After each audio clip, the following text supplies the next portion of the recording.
हमारे देश में आज इंग्लिश स्टाइल, क्लास, स्टैंडर्ड और स्किल को दर्शाने वाली एक भाषा बन चुकी है। जिसे इंग्लिश नहीं आती, मानो उसे कुछ नहीं आता। व्यक्ति कितना भी टैलेंटेड क्यों ना हो, बिना अच्छी अंग्रेजी की समझ के उसे बेहतर नौकरी मिलना मुश्किल वाली बात है। हिंदुस्तान में अंग्रेजी का ट्रेंड काफी बढ़ गया है, लेकिन इसके बीच ही अब हिंदी बोलने वालों के बारे में भी विचार होने शुरू हो गए हैं। किसी भी फील्ड में करियर की शुरुआत उस फील्ड की पढ़ाई करके उसमें महारत हासिल करने से होती है, चाहे वह टीचिंग हो, इंजीनियरिंग या मेडिकल। कई बार कुछ टैलेंटेड बच्चों का सपना इसलिए अधूरा रह जाता है क्योंकि उन्हें अंग्रेजी बहुत अच्छे से नहीं आती। लेकिन अब जिन स्टूडेंट्स को अंग्रेजी में पढ़ाई का डर सताता था, वो भी डॉक्टर बन सकते हैं। मेडिकल एजुकेशन के क्षेत्र में मध्य प्रदेश ने मेडिकल एजुकेशन का नया अध्याय शुरू कर दिया है। राज्य में अब मेडिकल की पढ़ाई हिंदी भाषा में भी की जा सकेगी। वहीं इस नई पहल के साथ ही मध्य प्रदेश भारत का वह पहला राज्य बन गया है जहां हिंदी में मेडिकल की पढ़ाई करवाई जाएगी। इससे पहले कि मैं हिंदी में MBBS कोर्स की शुरुआत के बारे में आपको और जानकारी दूं, देश में हिंदी बोलने वालों पर एक नजर डालते हैं। दोस्तों, हिंदी भारत में सबसे बड़े भूभाग में बोली जाने वाली भाषा है, जिसे 2/3 लोग बोल व समझ सकते हैं। दूसरी ओर केवल 6% लोग ही अंग्रेजी बोलना जानते हैं। जाहिर है कि कई मेडिकल छात्र इस 94% आबादी का हिस्सा हैं, जिसे अंग्रेजी का ज्ञान लगभग ना के बराबर है। इस वजह से मेधावी होने के बावजूद वे सिलेबस को समझने के लिए हर समय जूझते रहते हैं। वीडियो में आगे बढ़ते हुए एक एक कर कुछ सवालों पर बात करते हैं, जो MBBS कोर्स के इस नए प्रोजेक्ट को देखते हुए लोगों के मन में पनप रहे होंगे।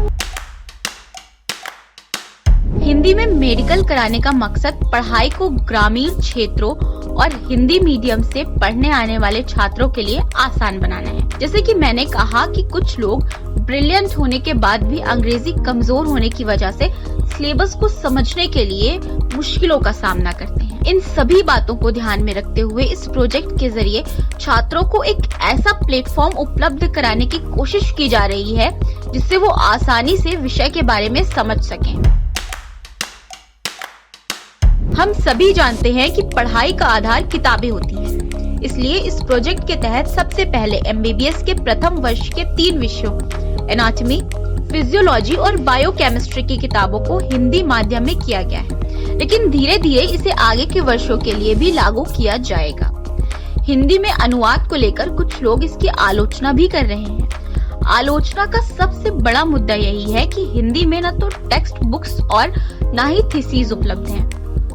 हालांकि यह बातें आज के समय में ज्यादा मायने नहीं रखती, क्योंकि आज के युग में इसका हल सबसे सिंपल है।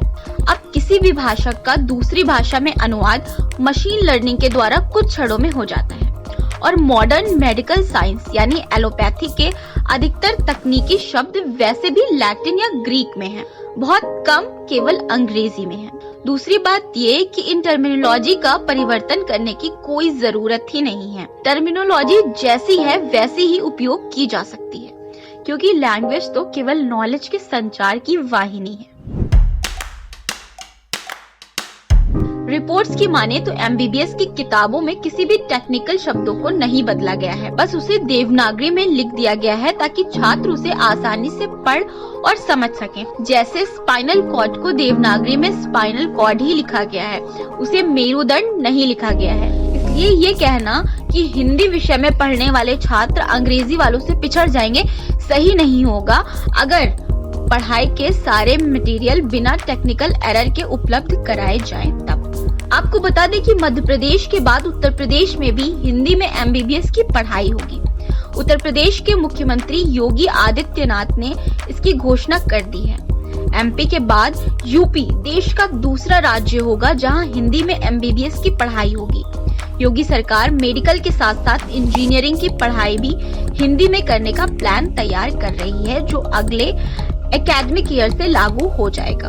एक रिपोर्ट के मुताबिक उत्तर प्रदेश सरकार ने MBBS के 3 विषयों की किताबें हिंदी में करने के लिए 3 सदस्यीय पैनल का गठन किया है। इसमें जैन रसायन, शरीर रचना और चिकित्सा शरीर विज्ञान शामिल है। इस प्रोजेक्ट से सरकारों को काफी उम्मीदें हैं। वहीं दूसरी ओर इसमें चुनौतियां आनी भी तय हैं। मेरा नाम श्रेया पालित है, मैं MBBS सेकेंड ईयर की स्टूडेंट हूँ KG में। और अकॉर्डिंग टू मी स्टेप अच्छा है, बिकॉज नॉलेज के लिए कभी लैंग्वेज बैरियर नहीं होना चाहिए। तो नॉलेज गेन करने के लिए अच्छा स्टेप है, बट इसको इम्प्लीमेंट करने के लिए अभी काफ़ी टाइम लगने वाला है। बिकॉज जो भी बुक्स हम यूज़ कर रहे हैं, जो स्टैंडर्डाइज बुक्स हम यूज़ करते हैं, मेरे ईयर में अगर बात करें तो जैसे हम पैथ के लिए रॉबिन्स यूज़ करते हैं या मेडिसिन के लिए हम हैरिसन यूज़ करते हैं, तो इन बुक्स को over a period of time बनाया गया है। ओवर मैनी ईयर्स इन्हें बनाया गया है, इन्हें तैयार किया गया है। हर साल इनमें एडिटिंग होती है, इनमें चीज़ें ऐड होती हैं। और मेडिकल एजुकेशन एक ग्लोबल एजुकेशन है, तो अगर ग्लोबल लेवल पे ये एजुकेशन इम्पार्ट किया जा रहा है तो ग्लोबली इंग्लिश बोला जाता है। ग्लोबली हिंदी एक बहुत ही प्रचलित भाषा नहीं है, तो ये एक प्रैक्टिकल एरर है जो आएगा जब हम इसे इम्प्लीमेंट करने की कोशिश करेंगे। बट हाँ, obviously we can start it. रूस, यूक्रेन, जापान, चीन और फिलीपींस जैसे देशों में उनकी मातृभाषा में मेडिकल की पढ़ाई होती है। अगर भारत भी ये पहल कर रहा है तो वक्त के साथ मुश्किलें आसान हो सकती हैं। वीडियो इन्फॉर्मेटिव लगा हो तो इसे लाइक जरूर करें, शेयर करें और चैनल को सब्सक्राइब करें। धन्यवाद।